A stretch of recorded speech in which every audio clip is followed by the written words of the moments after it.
Assalamualaikum warahmatullahi wabarakatuh. Kita hari ini akan belajar bersama berkaitan dengan proses produksi jamur tiram.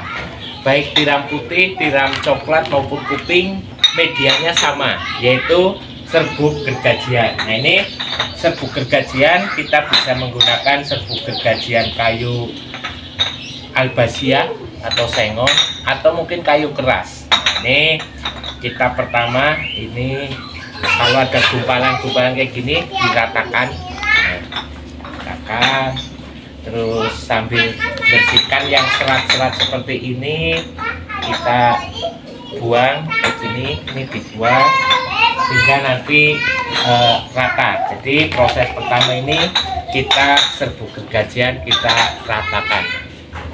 Setelah serbuk gergajian kita pilah-pilah dari kotoran-kotoran, langkah berikutnya yaitu kita siapkan ini namanya bekatul atau dedek.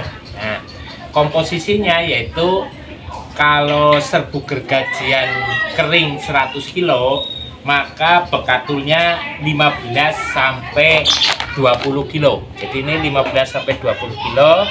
Terus berikutnya ditambah ini kapur dolomit, ini kapur 1,5 kilo. Nah, ini kita campur dulu, ini kapurnya, ini kapur sama dedek kita campur, kita aduk sampai rata. Setelah dedek dan kapur kita campur rata, langkah berikutnya yaitu ini kita campur dengan serbuk gergajiannya.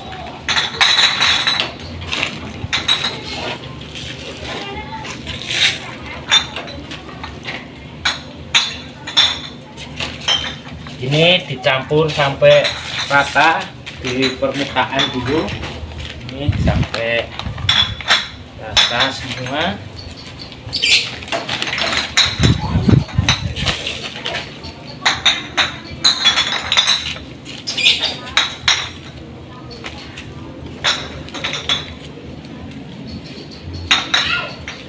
Nah, langkah berikutnya yaitu ini mulai kita aduk. Nah, ini ada yang modelnya diaduk ini dulu rata baru pembasahan, tapi ada yang modelnya dibasahi dulu baru diaduk.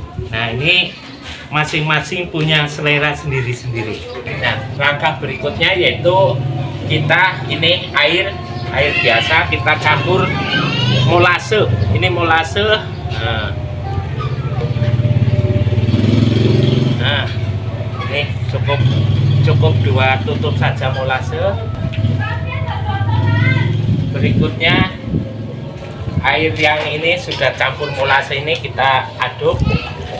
Nah, ini kita aduk. Nah, setelah itu air ini yang untuk pembasahan.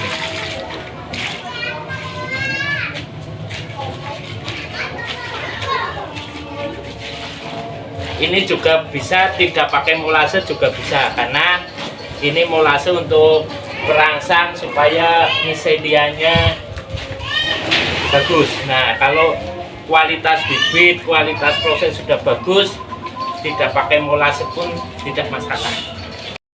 Ini setelah pembasahan, setelah rata, pembasahannya rata sama campuran dari dedek, kapur rata, dan kondisi kebasahan itu istilah Jawa ini kayak gini nih, apa ya, ngepel. Jadi bukan kalau diperes kayak gini nggak keluar air, tapi di tangan ini masih basah. Ini setelah itu ada sebagian petani yang langsung ini dibungkus plastik. Ada sebagian petani yang ini bagusnya ini kita diamkan 3 hari. Ini bagusnya, nanti ini ditutup. Jadi ditutup seperti ini, tutup rapet selama 3 hari. Nah, ini kalau 3 hari seperti ini nanti ini akan panas maksimal. Setelah 3 hari nanti baru dibungkus plastik. Ini proses kompos sampai dengan nanti siap bungkus. Setelah pengomposan selesai, maka langkah berikutnya yaitu pengemasan. Nah, yang harus disiapkan yaitu ini plastik. Ini plastik sudah posisi plastik lipat. Kalau ini plastik yang ukuran 1730, ini ketebalannya yang 04. Nah, berikutnya yang disiapkan juga ini apa namanya, cincin, dan ini tutupnya. Kenapa pakai tutup? Supaya untuk mengurangi tingkat kontaminasi. Nah, cara bungkusnya seperti ini nih, cara bungkus yang manual. Jadi ada yang pakai mesin. Nah, ini kita pakai yang manual.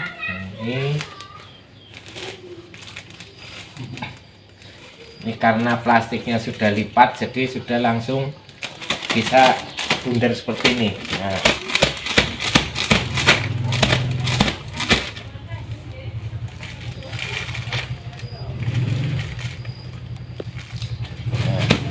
ini sambil supaya keras ini.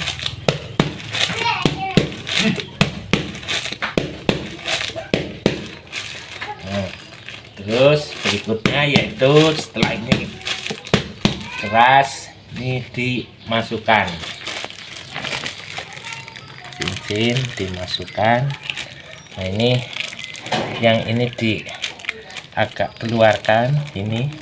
Nah, berikutnya ini ditutup seperti ini. Nah, sudah, ini posisinya seperti ini. Nanti tinggal masuk di pasteurisasi atau masuk di kukus. Nih proses pembungkusan. Langkah berikutnya ini sudah kita pindah, kita masukkan ke drum seperti ini. Kita tata.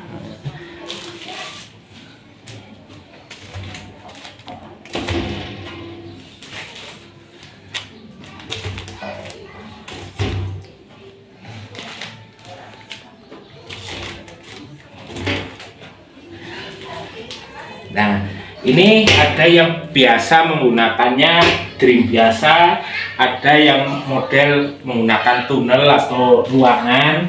Nanti air direbus, uapnya dimasukkan. Nah, ini kita yang pakai model drum. Jadi ini dipasang sampai dengan full.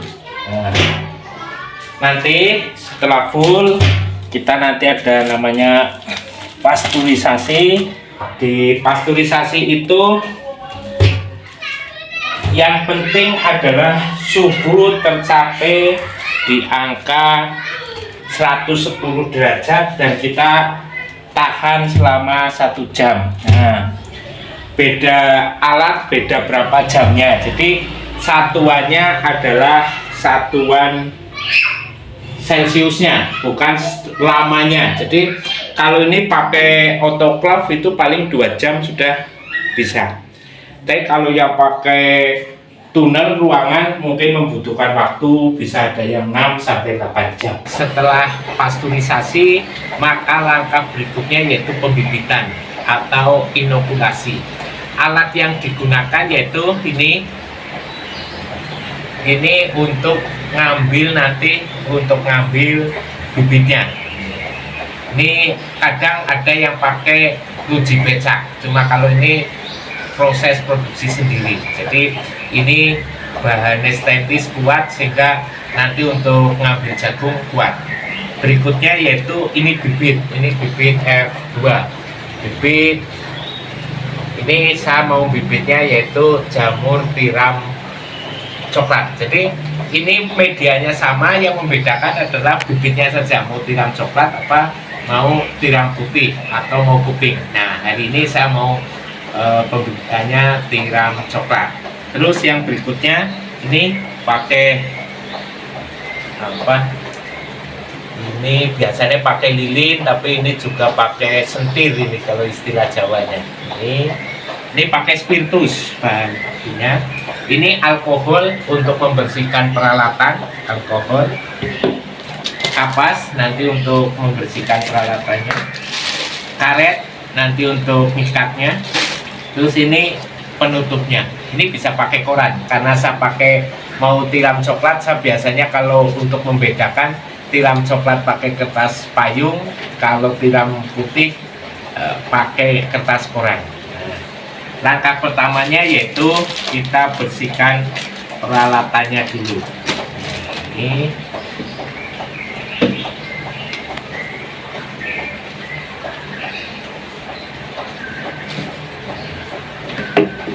Ini kita tangannya dibersihkan dulu supaya steril juga tangannya. Setelah itu ini bibitnya juga kita sterilkan bibitnya.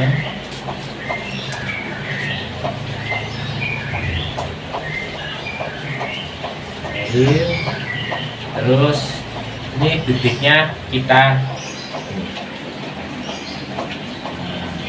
supaya bakteri-bakteri yang lain bisa mati. Terus berikutnya ini kita bersihkan.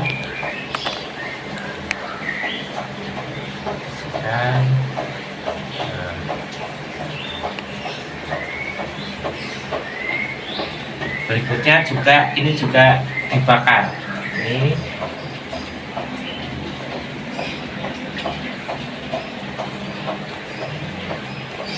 setelah itu kita mulai dari yang sudah dipasteurisasi ini, kita buka. Nah, ini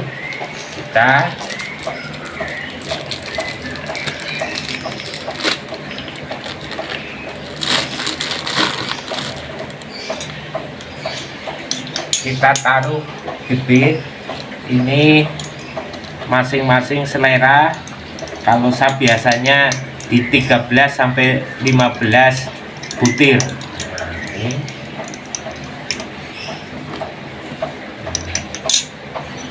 Kalau sudah, ini kita kembali.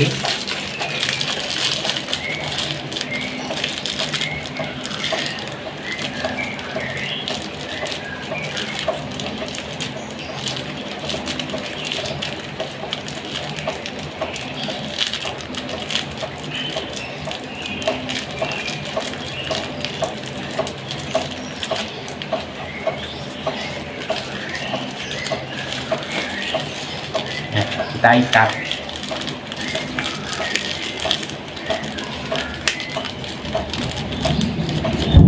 Sudah, setelah diikat kita taruh di keranjang ini. Nanti dibiarkan biasanya 28 hari. Ini nanti kalau sudah 28 hari ini sudah full semua. Di sekitar 35 hari sampai 40 hari sudah mulai bisa panen. Jadi ini proses keseluruhan dari awal produksi sampai dengan kita pembibitan dan nanti kita tunggu sampai dengan panen. Semoga bermanfaat. Akhirul kalam, wabillahi taufiq wal hidayah. Wassalamualaikum warahmatullahi wabarakatuh.